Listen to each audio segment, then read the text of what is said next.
We have groups that are being started within the units, peer support groups that are being founded so that the soldiers have some place to go.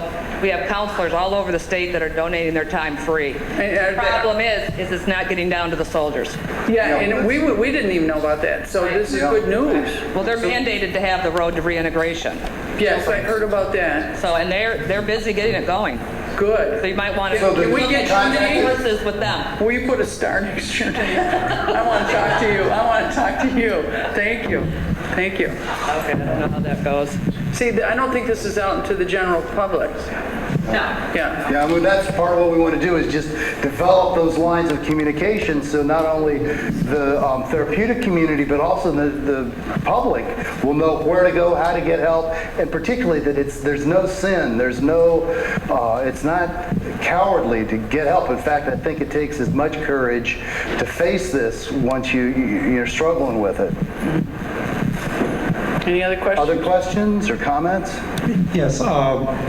I'm speaking somewhat out of a lack of specificity. If I had known that I was going to be attending this, I probably would have tried to remember this from a month ago or so. But on National Public Radio, I believe it was one of the afternoon sessions, they were talking about some new technology that's being used in a virtual situation, applying more to the Iraqis, the soldiers coming back from Iraq, where they're actually putting them into a virtual situation where they're able to smell and feel and hear, and they sort of gradually work them into this to try to, as a tool to try to help them work through this, whether it's effective or not. But I didn't know if you knew anything about this or had heard about it.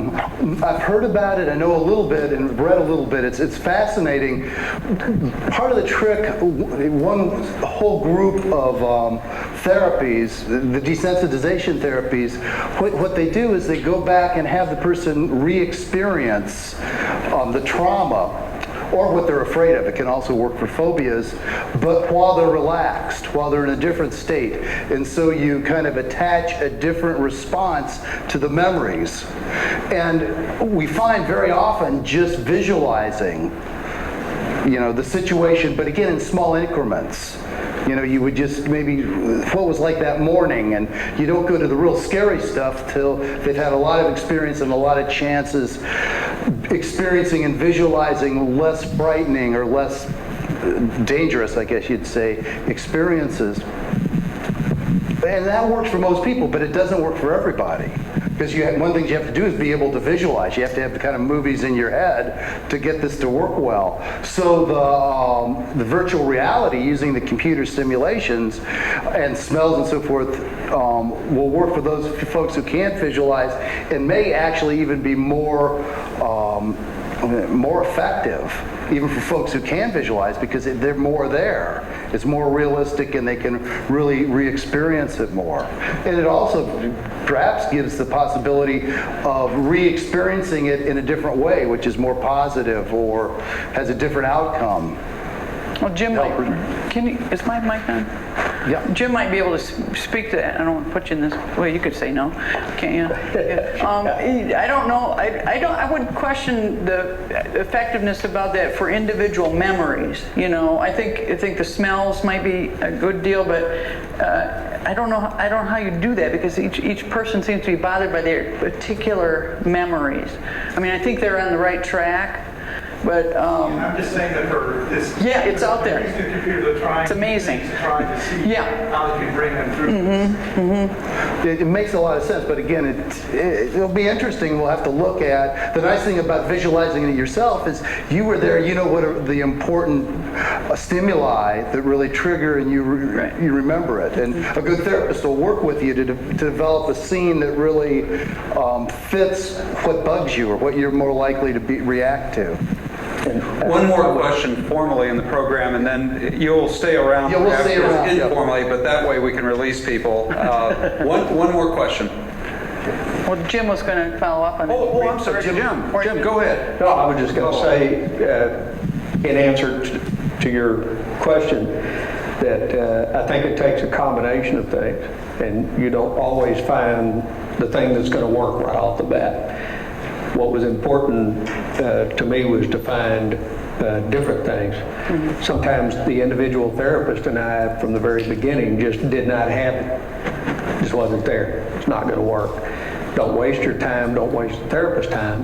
Find somebody that you can sit down in front of and you can talk and feel comfortable with. And then if that therapy begins to make progress, then continue.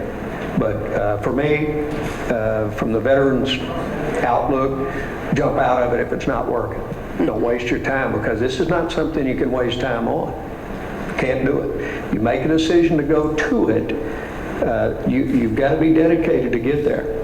And I can't tell you how many times I walked up to the front of the VA hospital and turned around and left. Because number one, I couldn't wait in the line. I couldn't do it. Couldn't hear the conversation going on the side. Individual things work. So to me, it's finding the thing that works the best, the therapist that communicates with you, and proceed down that avenue. I'd like to ask to focus more on prevention, Yep. which you really haven't There you go. Hold really it. haven't mentioned prevention. Can you pull the mic away a little bit? There, sure, like this. Yeah, okay. Sorry. Okay, it's okay. World War II was really fought for us, as I think you said at the beginning, in a substantial way. Possibly the fighting in Afghanistan to some degree was, but Iraq, to the extent that the administration has to lie to get people to go to war, you're perpetuating a myth when you say that. Sir, and I ask you not to do that, because it means that Sir, people are going into wars. We're not. This is not. Let me finish, please. No. No. I've asked you not to make this political. Sir, you can have your opinions about this. We're separating out these are people that have been traumatized. I don't care if they're veterans or kids or grandmas and grandpas. They're people that have been traumatized. We have to keep the war away from it. I understand both sides of what you're saying. I do. I understand. I'd be more than happy to go and talk to you after the Wars are being presentation. fought by the soldiers for us. I mean, that's politicizing it. I'm asking you not to do that. Okay. Because it's not the case now. Well, that's your opinion. That's your opinion. More of this from happening. Let me speak to that. It would be great if we that we need to help those who have been traumatized. It'd be wonderful. But we want to prevent more people from being traumatized, It would be please. wonderful if we could prevent war, but it's naive. And we're not, I'll speak to that, we're not here glorifying any government. We're here glorifying veterans. Has nothing to do with any president, any government, any town city. This is about fighting men and women. Has nothing to do with politics, nothing. Absolutely nothing. So when we talk about these things, it is important to remember one thing. When I went into harm's way, I had no control over that. And whether the war was right or wrong is not a soldier's duty. A soldier's duty is to trust in his nation and his beliefs and his foundations, and to serve that public the best way that he can.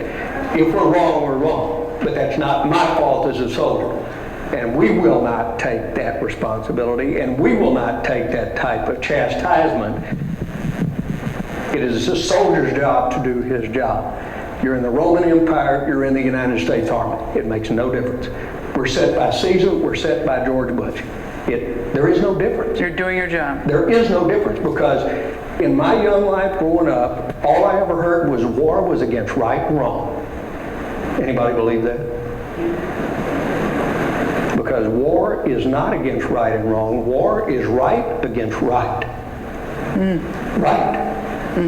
I believe that I'm so right I can kill you because of my beliefs. And on the other side is the same emotion. I believe I'm so right I can kill you for my beliefs. And we hit heads.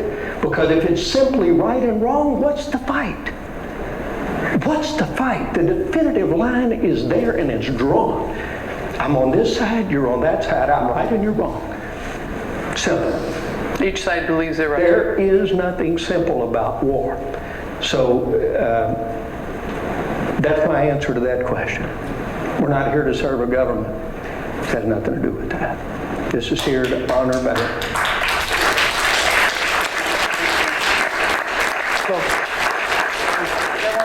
On those impassioned words, I I think this would be a suitable time to draw to a close. Our speakers have graciously agreed to stay after to talk with you individually. Thank you so much for coming and participating in this.